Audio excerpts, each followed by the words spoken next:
Hey y'all, this is Albert, pronouns he, him, his, and we're back with another video for the Raisin Souls book reading. So this book is on Dr. Joy DeGruy's post-traumatic slave syndrome. This is a very notable book. I think it was released in 2005. So for those who don't know, Dr. Joy DeGruy, she's another academic who pretty much this is like her most notable book, and she was talking about the intergenerational trauma that black people went through because of the centuries of oppression, slavery, reconstruction problems, and then Jim Crow, and then the state violence through police and other institutions that were going on as we speak. So, all right, let's get into it. So, this book has 6 chapters, so we're probably going to do this in parts again. So we'll start off with in the introduction. The introduction starts off with DeGruy's trip to South Africa post-apartheid, and she was talking about the experiences of everyone, their feelings about everything post-apartheid, especially the white and black Africans, South Africans. So, to her surprise, everyone was pretty much happy with everything. Like Nelson Mandela became president, and yeah, apartheid is not legitimized no more. Is now not part of the law anymore. So she was pretty much talking about like she felt like a sense of like a sanctuary within parts of South Africa, in particular Lesotho, South Africa. And she was talking about her connections, the parallel, how she feels in South Africa compared to how she was feeling back in the United States. And I think she lives in Portland, Oregon. And she was talking about an incident that she had with a child that wanted to fight her son, and her son's and I think her daughter told her about the kid that wanted to fight her son. So she had an encounter with that kid that wanted to fight her son, and the kid was like he wanted to fight her son because he was looking at him strangely. And Dr. DeGruy was pretty much interrogating the child, like, what makes you think looking at you should instigate a fight? Why do you think this is the appropriate response to you react to him looking at you like that? He probably wanted to play with you. He probably wanted to go shoot some basketball with you. And the boy was like, "Whoa, whoa, whoa! It's not that deep." And I'm like, "You're the one that's overreacting." So it was kind of funny, but it's also kind of sad. Like that's the way the child was responding to something as simple as looking at you. So she was talking about she was extending some empathy towards that child. Like that's what he was taught was the appropriate response to everything, because there's like as black people you probably have to look over your back on like thinking everything against the world, everyone in the world is against you, having that type of mindset can act because of centuries of oppression, and it makes you take that rage that you had from the institution and put that on certain individuals, and that certain individual happened to be her son. So that's pretty much how she tied everything to that incident. And then she was talking about the behaviors of black parent and child behaviors to white parents and child behaviors. So there's an AJ Plus video that DeGruy explained, in which there's how black parents talk about their children to white parents compared to white parents talking about their children to black parents. And she was talking about how that was rooted in slavery, because she was talking about how all the black people probably know what I'm talking about. When you're like in a public space, and if you're a child, you probably want to play or something. You want to you want to you want to walk around the building and stuff like that. Like you want to be a child living in your own world. You want to be free and stuff like that. And then the black mother gives you this thing called a death stare. So it's pretty much, so the child, everyone who is a black child probably knows, like, that's a cue for your mom wants you to stop and behave and get yourself together. So behave and stuff like that. So that can be tied to slavery.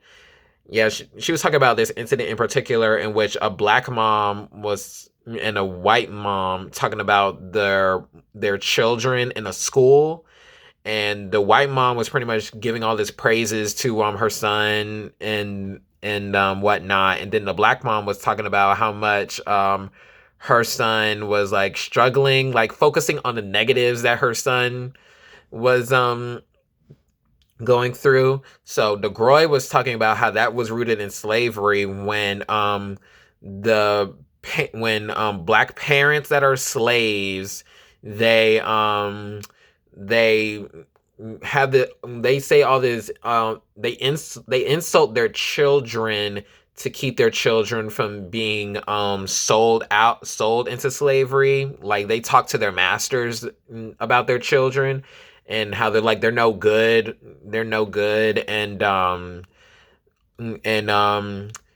they say all that just to protect the child, which is interesting. You have to say all these violent and harmful things about your child to keep them from probably keep them from getting raped, from getting beaten, from getting sold into other parts of the country, probably to separate from their own parents. So that pretty much tells you about how things are connected today and what type of behaviors that we adapted to navigate through society.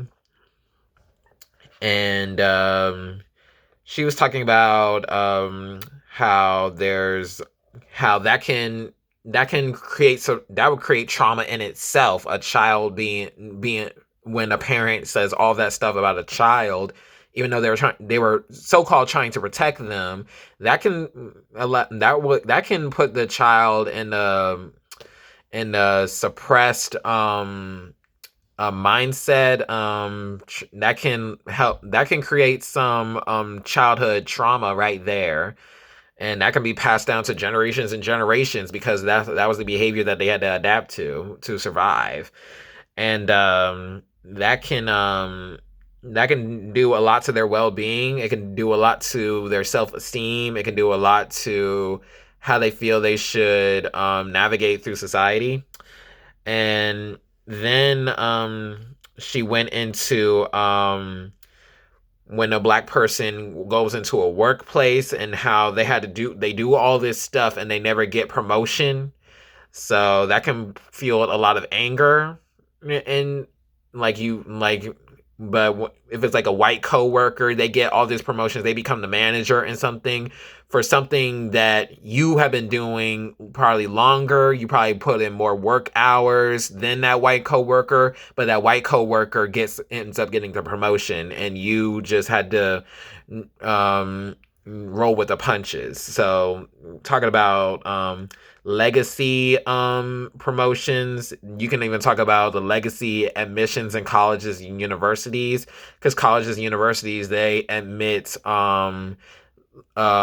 children of alumni even when that child probably never deserves it, probably don't know what they had to do. And then yeah, she's saying all of this is transgenerational trauma through slavery. And let me see if there was a quote that stuck out to me in this book. Yeah, so yeah, DeGruy said, Innocent and angry little boys threatened by a glance, proud parents reluctant to praise their children and feeling the need to inhibit their natural exploratory instincts, friends not being able to celebrate the successes of their peers, organizations torn asunder from within, and there's more. Parents feeling the need to protect their children from the police. So that thing where it comes with a black parent slave telling all these things to their masters about their children. You can go into how black parents distrust with the police. They do all this stuff. Yeah, so issues of skin color and hair texture continuing to dominate discussions regarding beauty and physical preference, the excessive focus on material accumulation, people needing, wanting, and dreaming, yet fearing they will not succeed, most of all frustration and anger, at times even rage, feelings that seem to dominate many of our lives. So pretty much talking about how the angry black person stereotype is there because it tells about the one dimensional. It doesn't take into the context of like why that black person is angry. So yeah, then DeGruy said, now, viewed through the historical lens of slavery and its aftermath, one may better understand the hesitancy of African American mothers to acknowledge the fine qualities of their children. When we roll the scene back a few hundred years, we see a slave master walking through the fields, coming upon as a slave woman. The slave master approaches her and her children and remarks, "Well, now that Mary of yours is really coming along." The slave mother, terrified that the slave master may see qualities in her daughter that could merit her being raped or sold, says, "Nah, sir, she ain't worth nothing. She can't work. She's stupid. She's shiftless." So that's pretty much what I said about how black parents, they had to navigate protecting their children and stuff like that is rooted in how slaves had to protect their child, even though that can create some serious inner and mental damage to the child. So yeah, that was it for the introduction. So chapter 1 is titled "I Don't Even Notice Race." So this can probably talk about the post-racial society, like considering this is after the Voting Rights Act and after Brown versus Board of Education. And then yeah, she was talking about her experience in South Africa compared to United States. And then she was talking about how even though South Africa, the poverty is still like plaguing throughout South Africa. People had a sense of pride and a high self-esteem. I think especially since it was after apartheid, people had a greater appreciation for each other. So that goes into that. Like they're still like trying to restructure society to the way they they feel that they deserve. But like education is still inadequately funded there. And it was still going through some post-colonial effects. You can even say like South Africa is still going through post-colonial effects right now as we speak. But like apartheid, it literally happened 30 years ago. Like it's still trying to apparently is like still trying to recover from the trauma that that apartheid caused. So then DeGruy was talking about how race is pretty much something, is a social construct. It's a mythology. It's a pathology. It's something that someone made up to determine human characteristics and human behaviors. And so she went back into like how the term race originated and how race and racism is identified and discussed. So she was talking about how anthropology pretty much came about through white settlers trying to observe African civilizations and saying that they are uncivilized. They like, let me see, it's like all based in like eugenics and stuff like that. and then and I'm trying to find the quote unquote scientist name, but he was the one that pretty much determined that Africans are uncivilized, they're savages, they're primitive, like all of those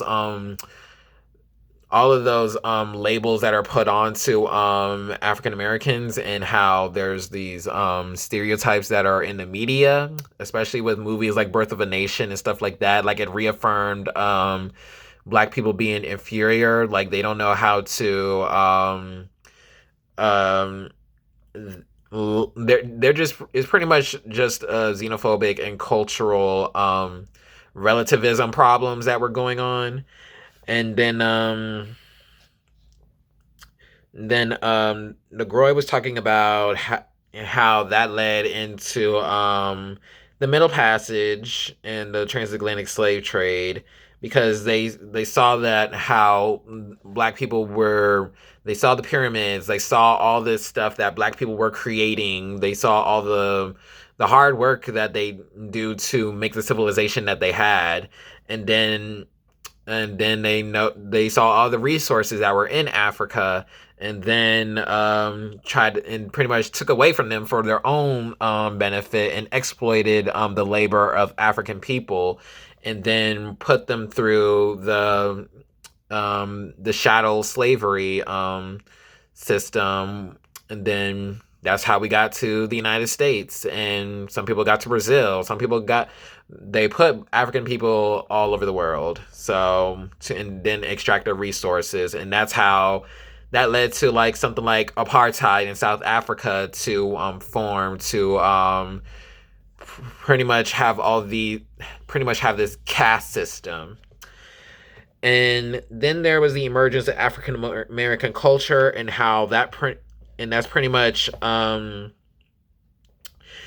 then it pretty much tells you about how Black American culture, it's even though there's some cultural ties that were lost, there were still some cultural things that Black people internalized, and it was based on African roots, such as the preeminence of relationship, the conceptions of time in different cultures, and learning about the world and symbolic imagery. And yeah, first going into the preeminence of relationship, like it's pretty much African tradition how important community and relationships are. And let me see if there was something that stuck out to me there. Yeah, she said, historically, African societies were arranged based on kinship relationships. The extended family was an interdependent unit that provided for the care of the children, the sick, and the elderly. In African culture, your nieces and nephews would consider themselves brothers and sisters instead of cousins. The extended family structure was part of a survival strategy, particularly for Africans whose kinship ties provided the mechanism for child rearing and social organization. So think about the phrase, it takes a village to raise a child. Like, it doesn't take one person to help a child have the development and the intelligence and the well-being that they have. It takes literally, not even in a two-parent household, like you need the aunts, the uncles, the cousins, the neighbors, you need a community, you need education, you need the teachers, you need the community members, you need all of them to for the child to pretty much survive in the world. And that's pretty much rooted in African culture. And consistent with the African focus on interpersonal relationships is the responsibility and accountability of each member of the tribe for their personal actions and behaviors. So, it says, like, even though even though African Americans, a lot of them don't have the knowledge about Africa, they still have these practices and cultures and behaviors that are rooted in Africa. So that's something that they never got away from. So Okay, so then the next one is about the conceptions of time in different cultures. So this one is pretty funny. So it's pretty much like the color people time, being on color people time, which can is like this notion that black people are never on time. So in United States, it's pretty important to be on time, especially when it's like a business meeting or something. And DeGruy was talking about her time in South Africa. She was going to a conference, and she was like, and her team that she was with that were going to that conference, they were early, like they were very early. And then she said like people didn't come into the meeting until an hour later.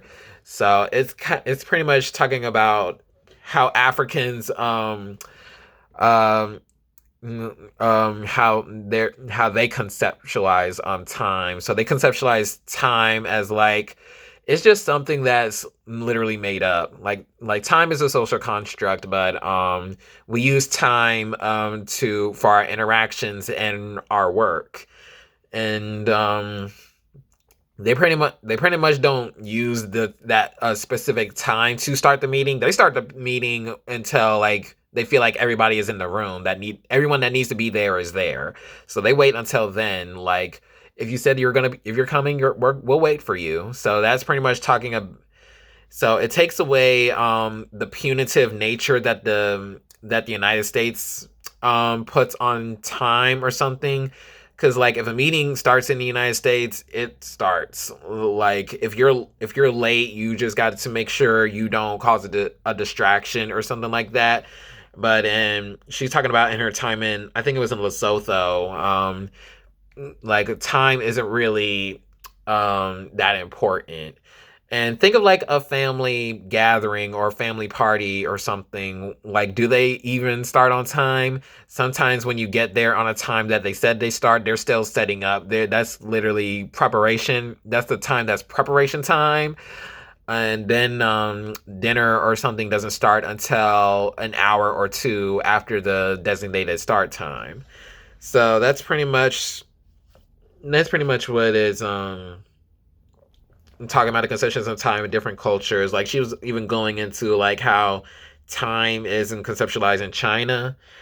And then there is learning about the world.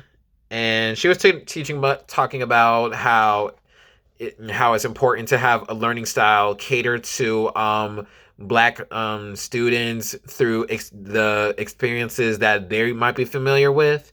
So she was talking about because she's also a teacher, so she was talking about the story of this lady named Barbara, and this was back to when this say no to drugs, like the war on drugs was going on. So she was pretty much talking, I think it was chemistry or something. She was giving this story about this woman named Barbara, and then that story pretty much helped them learn about certain pharmaceutical drugs. I think it was amphetamine and something else. Yeah, amphetamines take you to the top, barbiturates take you to the bottom. So she was talking about like Barbara was taking one of these drugs and she survived a stabbing.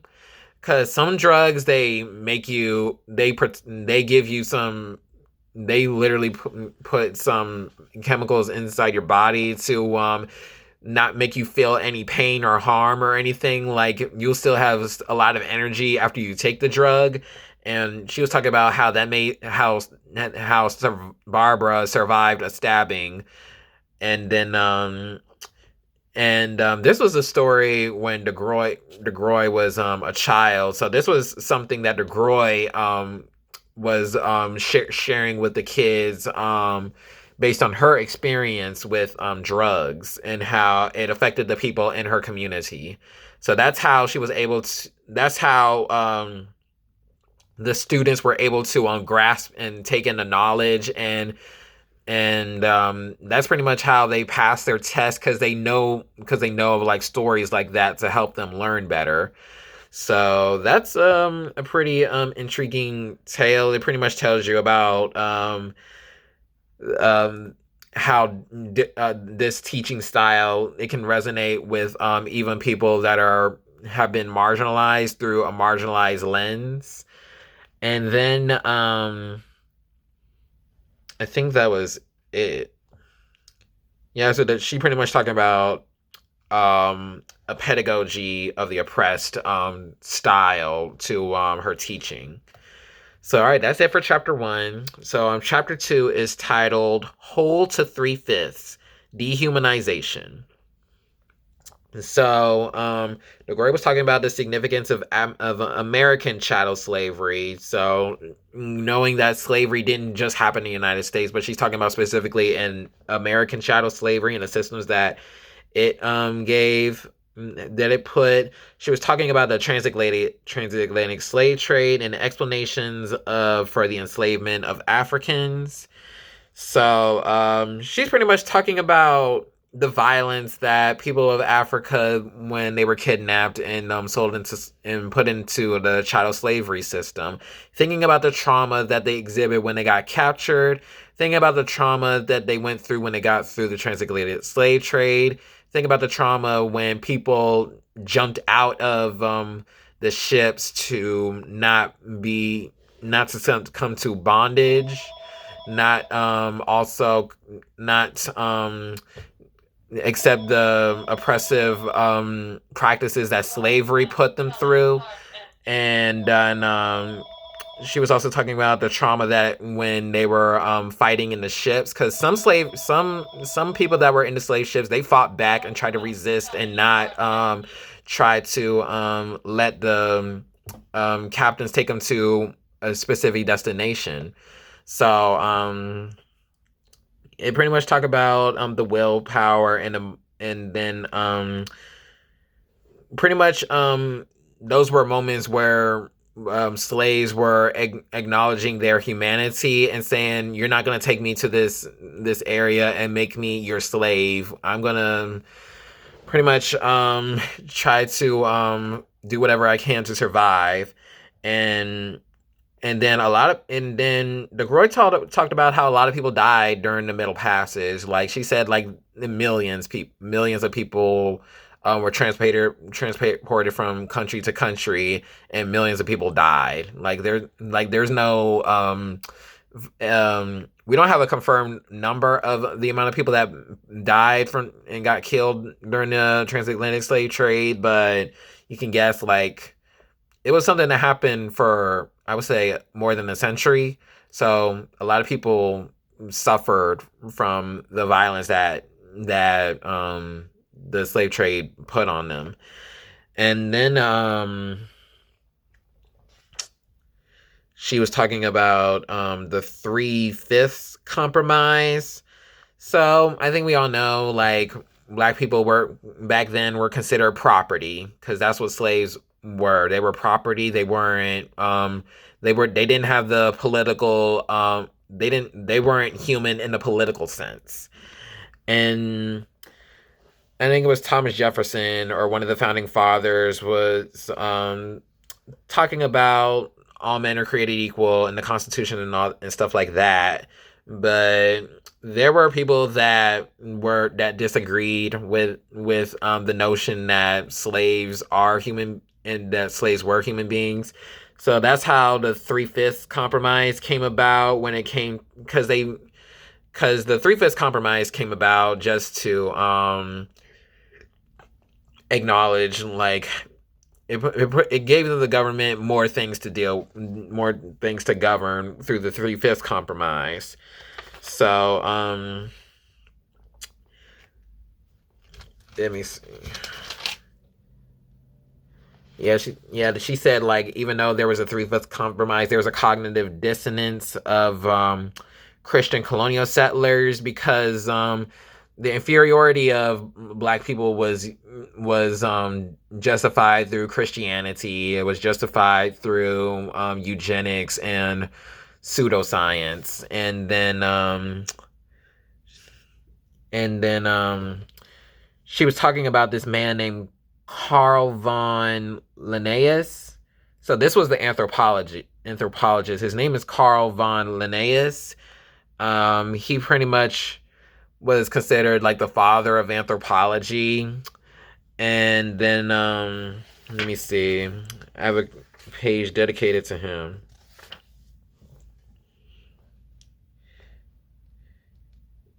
Yeah, Carl von Linnaeus, he's a pretty much known to the sciences. If you probably heard of him during the biology and stuff like that. But it says here, Linnaeus describes Homo americanus as reddish, choleric, obstinate, contented, and regulated by custom. Homo europaeus as white, fickle, sanguine, blue-eyed, gentle, and governed by laws. Homo asiaticus as sallow, grave, dignified, avaricious, and ruled by opinion.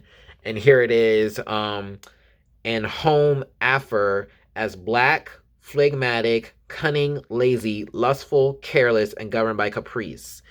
So Carl von Linnaeus is a racist, and even though he's a known scientist, some of his science isn't science, is illogical and stuff like that. Pretty much contradicts everything about science. So that's how it's like people legitimize his beliefs and stuff like that, and that's how racism and white supremacy was pretty much put into place, because he was a well-known researcher, quote unquote researcher, and then there was Frederick Blumenbach, and Blumenbach is the reason we have the term Caucasian. So Caucasian is another word for white supremacy. So if it's so you pretty much shouldn't say Caucasian. Like right here, DeGruy quoted this researcher that said, while Linnaeus founded his classificatory system principally upon skin color, Blumenbach considered a combination of color, hair, skull, and facial characteristics as a fundamental means for classifying the 5 varieties of man. Central to his study was the Caucasian, a term which he originated. He took the name from Mount Caucasus because its southern slope cradled what we felt to be the most beautiful race of men, the Georgian. The Caucasus near Mount Ararat, upon which the biblical ark came to rest after the flood, seemed the most appropriate source for the original race of man. So it's pretty much justifying and affirming white supremacy, the term Caucasian, which I didn't know until recently the word Caucasian meant that. And then DeGruy went into how white supremacy is legitimized through policies and legislation. So she was talking about the Virginian Code of 1705, which is called the Casual Killing Act. So that it pretty much justified slave owners killing their slaves if the slave didn't obey the slave owner's demands and commands. So think about how our police system works. How many police officers actually were held accountable for killing a black person? So that's pretty much goes into the intergenerational trauma again. And then there was this thing, and then it was DeGruy explained how this study called phrenology, which is the study of the brain, was used to justify black people being not as to have inferior intelligence and not to the intelligence of white people, because it's like saying like the black people have small brains, therefore they are less intelligent. So think about. So this one is going we're about to go into the intelligence testing. So think about how the SAT is culturally biased and how it's never considers people that are working class, people that are poor, people that are disabled, and people that are black when it comes to the formation of these standardized tests. So phrenology was used to legitimize the notion that black people have lower intelligence and IQ scores than other races.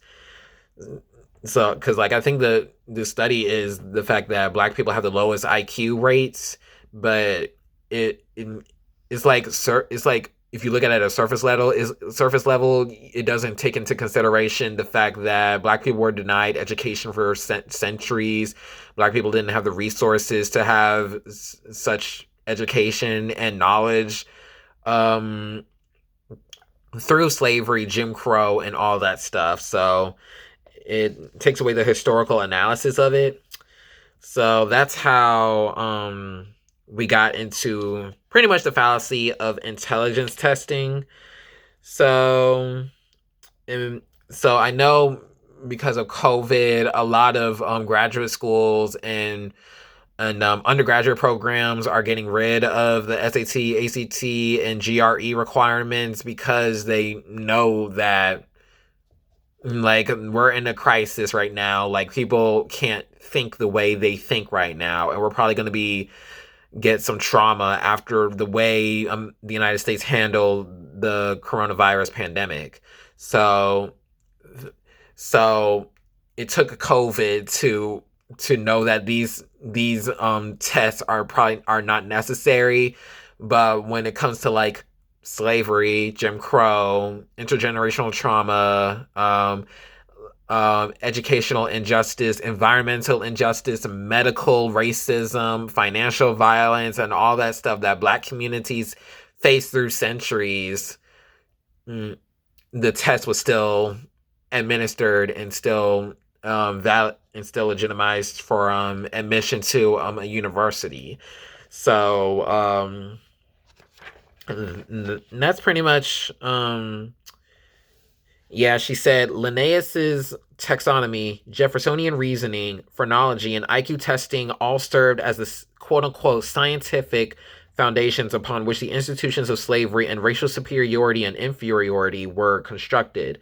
Since the time the first slaves arrived in the Americas from Africa in the early 1500s to present day, Europeans and their descendants have gone to great lengths to justify the 500 years of trauma and dehumanization they and their institutions produce. The effects of this trauma and dehumanization are observable today and can be explained by the theory of post-traumatic slave syndrome. So, like, this is something, like, it has to be taken seriously. Like, it's not something that the medical industry will diagnose a Black person for, but DeGruy pretty much gave her reasoning into like why Black people are acting the way they are in a society that hates them. And now we're on chapter 3, which is titled Crimes Against Humanity. So she started off talking about her visit to Rikers Island. So like if you remember my Michelle Alexander's New Jim Crow about Rikers Island, how majority of Black people are in Rikers Island. It's a prison. It has like multiple prisons. Like it's literally like a prison island. So she was talking about her interaction with a security guard, I think it was. She was talking about the demographics of Rikers Island, and it was a lot of Black people in there. Like I think it was like 80% of Black people were in Rikers Island. Black women, men, and juveniles were in Rikers Island. And then she was pretty much talking about the historical reflection about how things like mental health, unemployment, and health disparities and educational inequities, all of that is causing for the prison industrial complex to be the way it is today. Like literally go back to Michelle Alexander New Jim Crow, how all of that correlates into how Black people are funneled into the prison system. Like the school to prison pipeline is literally a thing because of schools that don't have the resources and don't have the knowledge on how to care for Black children, put Black children into the prison system. So whether it's zero tolerance and 3 strikes laws and stuff like that. So, then she was talking about the Middle Passage and the transatlantic slave trade and the people that died through that. the life of and being enslaved and the rape culture that came with it. So trigger warning about rape and sexual assault. Like, to understand the history of rape in the United States and any other country, you have to look into the institution of slavery, which pretty much legitimized white masters um, raping slaves, men and women, and and black people in general. So it's pretty much goes in all these notions on what justifies rape, like a slave had to be raped to get certain privileges and stuff like that. So it was very uncomfortable. It was very graphic that even happened. So you really have to think about.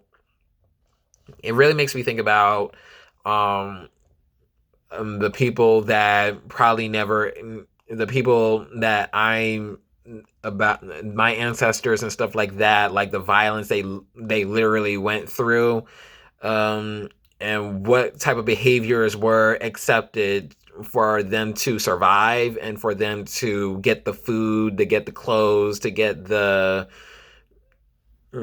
opportunity to live life. So it's tells you about, it says a lot about um and like, how do we literally, how did they go through life with that sort of trauma? And they probably didn't even, they didn't have the knowledge of trauma. Like, mental health wasn't discussed during slavery, like especially when it for slaves. Like, they weren't human, they weren't treated as human in a political and social and economic sense. So yeah, that was that. And then there was the barbarism that happened in the name of science. So if you so this was she was talking about the medical racism and how that treated black people. So she was talking about James Marion Sims. So for those who don't know about James Marion Sims, he's the founder of modern gynecology, and he became the founder of modern gynecology because of his experimentation to slave women, to black women. So, so a lot of black women, um, like, it's noticeable that we know, like not all women can get pregnant. So I think he was experimenting the black slave women that couldn't give birth, and pretty much saying like there's something wrong with their vaginas and stuff like that. So it's pretty much justifying um vaginal care in that way, even though it was very harmful and very exploitative of the slave women. And he became the modern gynecologist because of that.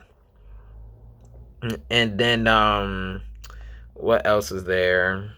Um, the Tuskegee Experiment, which I know a lot of people were referencing the Tuskegee Experiment because of the black people in relationship to coronavirus and vaccinations, but I think people don't know like what actually happened during Tuskegee experiment.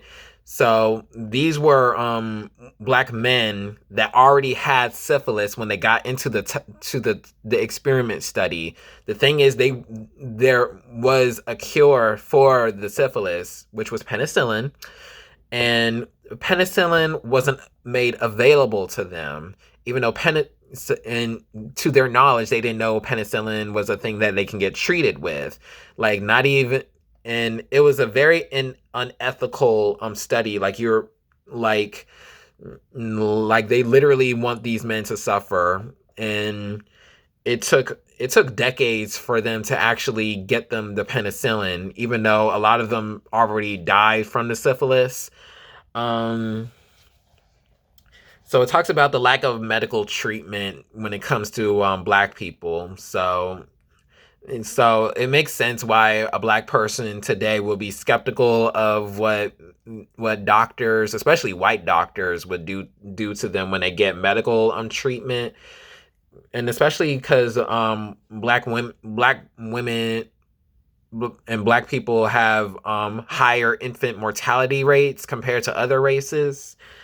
So and black women, they some of them die from childbirth, like because of the lack of care they get from their pregnancies. Like a doctor may not notice like a blood clot was in the pregnant woman. It literally, you literally have to not rely on the doctor for your care sometimes. Like you have to let them know if something is wrong, and you have to point it out.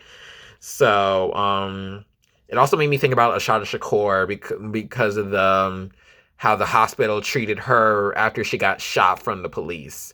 So, so it talks about the trauma from that, and then DeGruy was talking about the illusion of slavery, the illusion of a post-racial society, and how we have these moments where we feel like freedom has come, but the government is saying, nah, bruh, we still putting you in this inferior communities and positions.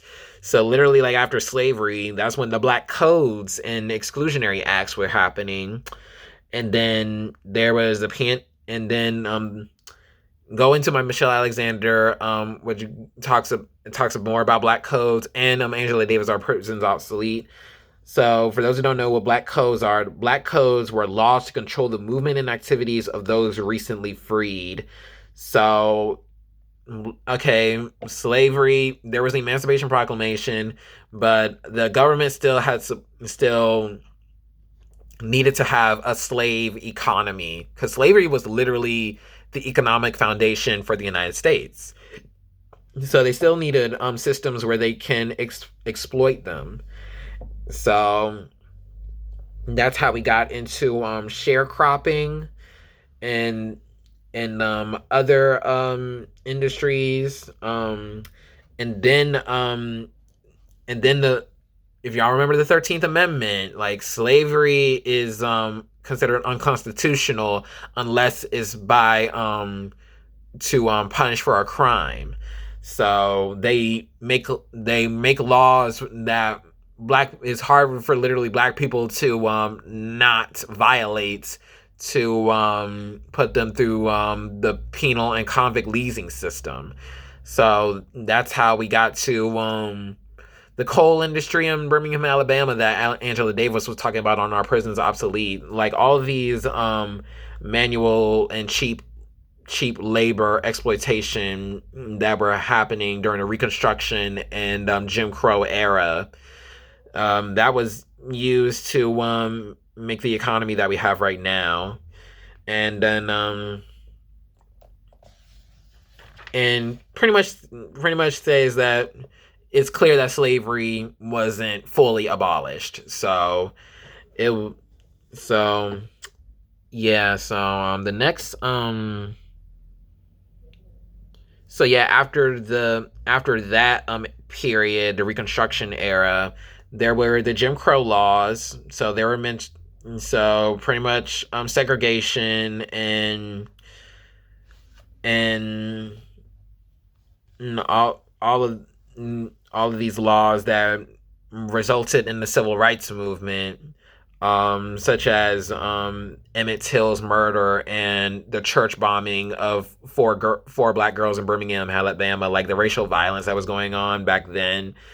That pretty much gave fuel to the fire for the civil rights movement through the Montgomery bus boycott, the Selma March, and then eventually the Black Power movement.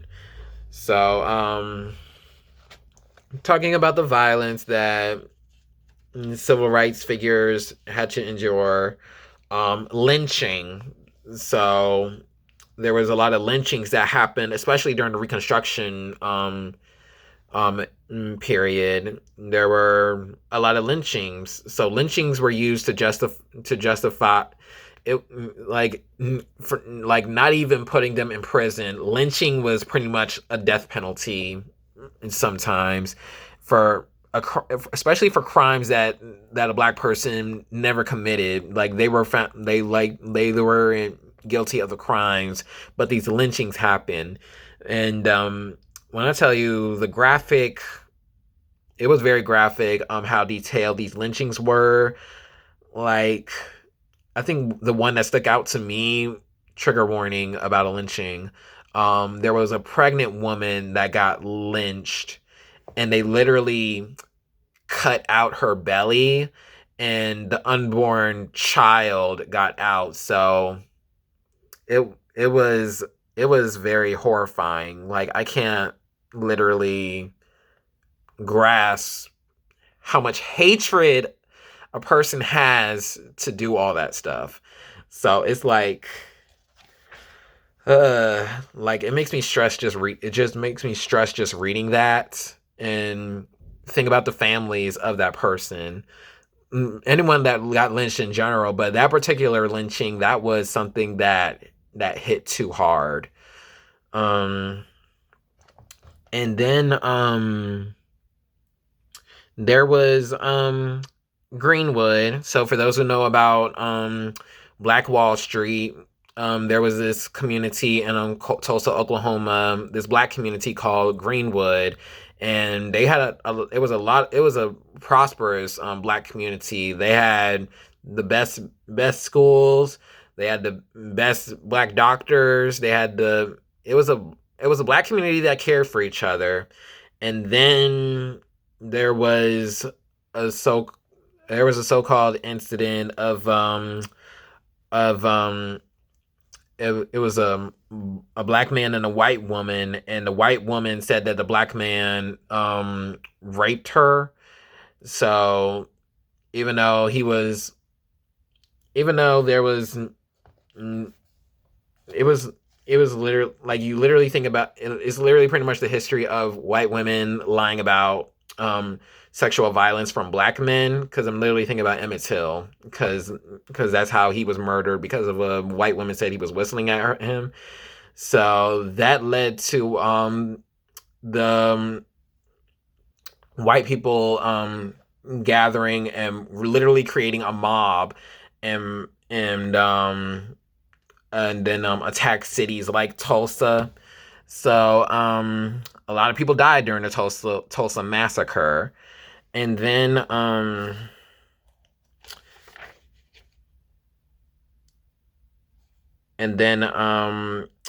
think it was like a few years ago, like the state of Oklahoma literally acknowledged the harm that they did. Even Tulsa, Oklahoma, it's even the Tulsa massacre literally it was 100 years ago, like 1921, and they literally just acknowledged it like a few years ago, because of like the attention is like finally getting, because of shows like Watchmen and Lovecraft Country and documentaries about the violence.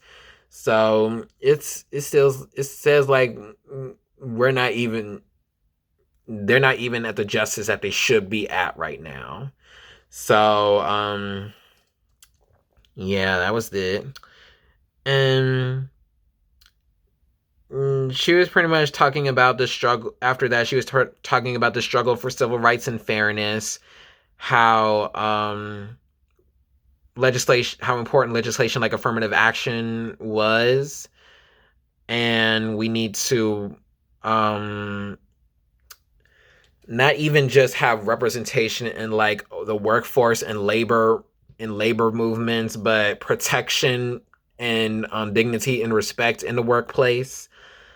Um, um, the presumptions that come with a name like Lakeisha and Tyrone, like there's a stigma that those names are signify that a person is not smart. So there's the anti-blackness in there. And then the Vietnam War and this discussion in the Black community on why fighting for a war than for a country that never protected you and wanted to see you as human. Like Black veterans, even after they fought in Vietnam War, they're still treated as less than. When they come back home, they still starving, they still homeless and stuff like that. And it's like she's trying to like build like a map on what movement should be doing, what movement should focus on to get the justice that Black people need. And then acknowledging what the problems that are going on as of today, such as the prison population and police violence and redlining and voter suppression and disenfranchisement, how all of these issues need to be tackled, need to be paid attention to, because the first step to solving a problem is acknowledging it. So, like, this is pretty much the chapter in which we acknowledge the problem and, like, how we're still affected by how white supremacy pretty much has a control on our government, our education, our hospitals, our medical system, and in the military, and then our workplaces. So I think that was it. Is there any quotes that stuck out to me on this one? No, I don't think there was. Yeah, she was pretty much talking about what does progress even look like when all of this is still happening. So there is a quote that I said that I mentioned. 180 years of the Middle Passage, 246 years of slavery, rape, and abuse, 100 years of illusory freedom, Black codes, convict leasing, Jim Crow, all codified by our national institutions, lynching, medical experimentation, redlining, disenfranchisement, grossly unequal treatment in almost every aspect of our society, brutality at the hands of those charged with protecting and serving, being undesirable strangers in the only land we know, during the 385 years since the first of our ancestors were brought here against their will, we have barely had time to catch our collective breath. That we are here at all can be seen as a testament to our willpower, spiritual strength, and resilience. However, 385 years of physical, psychological, and spiritual torture have left their mark. So, that's pretty much tells you, like, there's not a Black person probably that exists at this moment that's not going through the trauma that racism has pretty much put on our lives and our ancestry and our history. So let me see. Do I have enough time for chapter 4? Yeah, I probably can do chapter 4. So I'm gonna do chapter 4 and then I'll make the video for part 2. So chapter 4 is titled Post-Traumatic Slave Syndrome. So she was pretty much talking about post-colonial and post-apartheid South Africa. So she was talking about different villages and how white supremacy is still affecting South Africa, because there's this village called Ndebele, and there's another village called Onverwacht. So there were some cultural ties that the people in those villages in certain villages lost, and I think this one was Onverwacht was the one that had some poverty and educational inadequacy there, and then the village of Ndebele, it had the houses were nice and stuff like that. Like it's like you can say like there's still like a segregation that was happening over there, but the difference between that and what the United States was going through was that there wasn't as much hostility. There was still some connection between the tribes and stuff like that in South Africa. So it wasn't as violent as it was going on in the United States. And then DeGruy was talking about the effects of trauma and how trauma has pretty much affected the things we've been doing when it goes to how Black parents are parenting, and how we pretty much need to give Black parents a diagnosis of the post-traumatic slave syndrome because of the effects because of the cycles that are permeated through generations and generations of slavery and oppression. So she pretty much listed the conditions that were going on when it comes to PTSD. So she was pretty much saying how it's literally there's literally trauma responses that people do, and trauma, if you define trauma, there are outside factors that influence a person's behavior. So the thing that can create trauma can be a serious threat or harm to one's life or physical integrity, a threat or harm to one's children, spouse, or close relative. So the trauma cannot just it couldn't just happen to you. It could be like violence from another person. Sudden destruction of one's home or community, seeing another person injured or killed as a result of accident or physical violence, learning about a serious threat to a relative or a close friend being kidnapped, tortured, or killed. Stressor is experienced with intense fear, terror, and helplessness. And stressor and disorder is considered to be more serious and will last longer when the stressor is of human design. So going into the trauma responses, a person can have intense psychological distress at exposure to internal or external cues that symbolize or resemble an aspect of the traumatic event. Physiological reactivity on exposure to internal or external cues. Marked diminished interest or participation in significant activities. Feeling of detachment or estrangement from others. Restricted range of effect, and so on and so forth. Like difficulty falling or staying asleep. Difficulty concentrating. Like, you get the picture pretty much. It's literally similar to like a medical condition that a doctor would typically give a diagnosis of, whether it's like anxiety, depression, and stuff like that. Like black people just didn't get the diagnosis through the history. And yeah, then she was talking about the passing down the effects of trauma. And then let me see, is there a significant portion that stuck out to me? Yes, she defined post-traumatic slave syndrome as a condition that exists even a population has experienced multi-generational trauma resulting from centuries of slavery and continues to experience oppression and institutionalized racism today.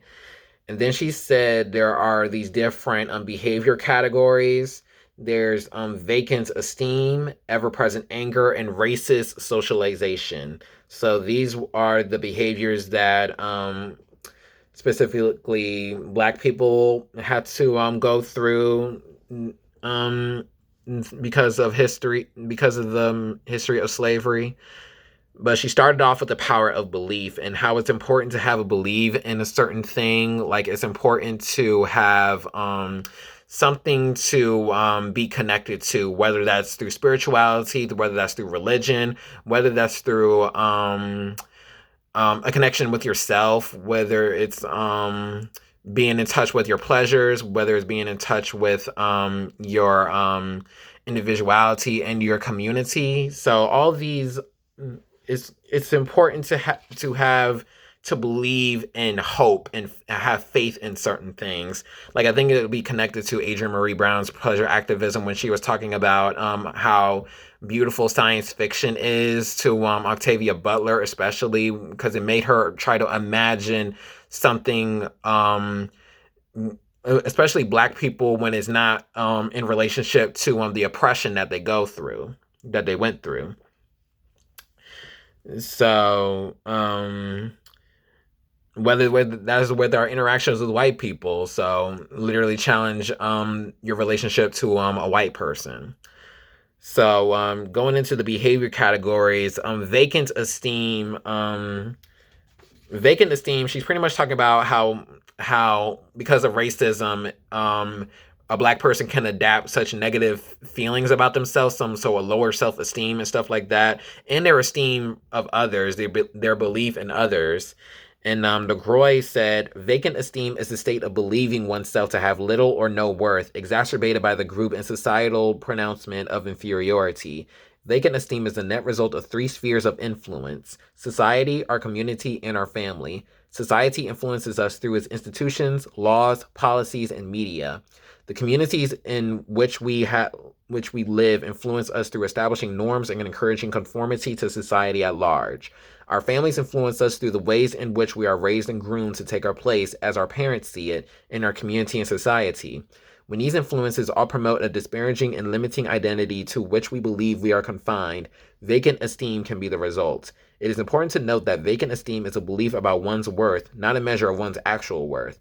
Vacant esteem, being a symptom of post-traumatic slave syndrome, is transmitted from generation to generation through the family, community, and society. So go back into when I mentioned about the Black slave parents saying all that stuff to a slave master about their children, and how that influences that child's esteem. And the child may not know that the parent was trying to do all that for their safety, but the child is still mentally tortured from that. And the next behavior category was ever-present anger. So pretty much, to quote James Baldwin, to be a Negro and conscious to be a Negro and being conscious in society is being in a constant state of rage. So it's you hear about all the violences that happen, and it makes you feel rage. It'll make you feel mad. It'll make you upset about a thing. It'll make you frustrated over you living in this system that legitimizes you being violated. And then DeGruy said, so anger can be both a response to the frustration of blocked goals and the fear of failure. So, say if you're like working for a job, literally the example of you working for a job and you work all these long hours and you worked at this workplace longer than a certain person, and that certain person was the one that's getting the promotions. That can make you frustrated and have anger. It probably wants you to quit. It will make you stress going to work when you go back home.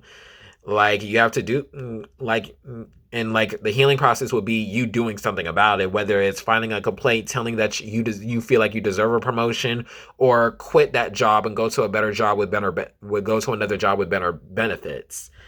So DeGruy said, now add to this a historical component and a more fleshed out picture emerges. Slavery was an inherently angry and violent process. White people modeled anger and violence in every aspect of enslavement. Individuals were forcibly captured, chained, and regularly beaten into submission over hundreds of years. Any group of people living under such harsh conditions would eventually learn the ways of their captors. Thus, Africans learned that anger and violence were key ingredients necessary to ensuring that their needs were met. It was anger and violence that created and maintained the institution of slavery, and this anger and violence continued long after slavery was abolished. So, today the African American family has continued to rear their offspring to survive in the face of a multitude of indignities, disrespects, and blocked goals. Standing out among these are blocked opportunities for education through the systematic elimination of affirmative action policies and de facto school segregation, as well as blocked opportunities for economic self-sufficiency as a result of discriminatory bank lending policies, redlining, and gentrification. Thus, much of the anger is a reaction to our hopes and dreams being continuously undermined by the institutions which govern us and the racism that permeates American society. So So when you get mistreated and you're wronged for doing something that you deserve, um, you deserve better than, and you need to be treated with dignity and respect, you're gonna feel angry about it, and, and that's literally the experiences of a lot of Black people. And then the next and last category is racist socialization. So it's talking about how anti-blackness is a learned behavior, and not just from white people, but for Black people too. So even Black people can internalize anti-blackness. So, DeGruy said one of the most insidious and pervasive symptoms of post-traumatic slave syndrome is our adoption of the slave master's value system. At at this value system's foundation is a belief that white and all things associated with whiteness are superior, and that Black and all things associated with Blackness are inferior. Through the centuries of slavery and the decades of institutionalized oppression that follow, many African Americans have, in essence, been socialized to be something akin to white racists. Many Many of us have adopted the attitudes and views of white racist America.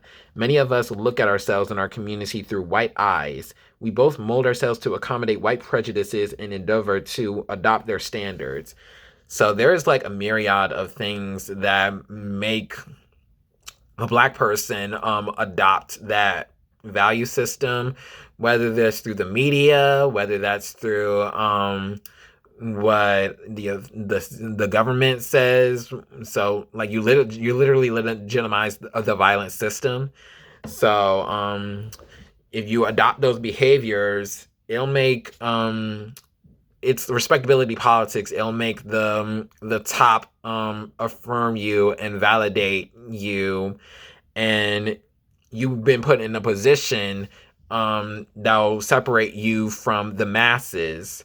So, and it puts you in a position of security, but it's still a violent, secure position. So back then there were Black overseers. There were slave owners that picked slave that used to be slaves. They probably put them as house slaves. They put them as Black overseers, and sometimes the Black overseers beat the slaves more brutally than the white overseers. It it's like, if you look into like representation politics and stuff like that, thinking so I think of like a Black overseer, thinking that's progress, when literally it's still the oppressed system that is legitimizes your death. And then yeah, DeGruy said Black overseers who were assigned the duties of monitoring and disciplining the field slaves were often more brutal than their white counterparts. One reason for their brutality was that they did not want to be perceived as being lenient and so lose their position. Another reason was that slave masters rewarded them for their cruelty.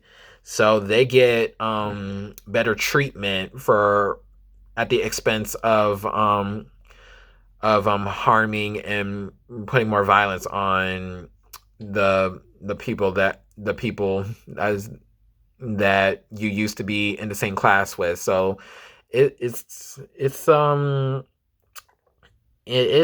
system that's very violent and harmful and can put trauma to you.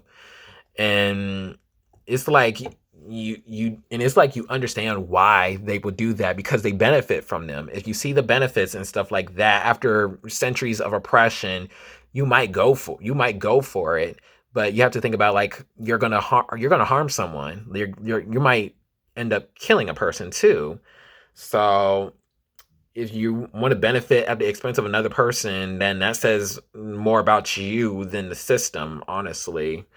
So yeah, she said these people tend to be light skinned too. These people tend to be the people with the quote unquote good hair too. So thinking about how colorism also plays into it. So they tend to be the children of the slave owner and a slave. They tend to be conceived through rape. That's pretty much what's going on. And they tend to have privileges. They can go into the master's house. They can have a better food. a seat at the table and stuff like that. So that tells you pretty much about the violence that comes at the table that you're trying to get a seat at. Mm, like it's pretty much an oppressor's approval of your capabilities and what you can do for them, not what you can, not literally you trying to be better for the society as a whole and being more humane. So that was it. So that's it for part one. So stay tuned from part two. And thank you for staying with me at this reading. And yeah, stay tuned for part two. And make sure y'all follow my Instagram at Intellectual Albert and my reading list at Raisin Souls. And yeah, I'll put it in the description box below and stay tuned.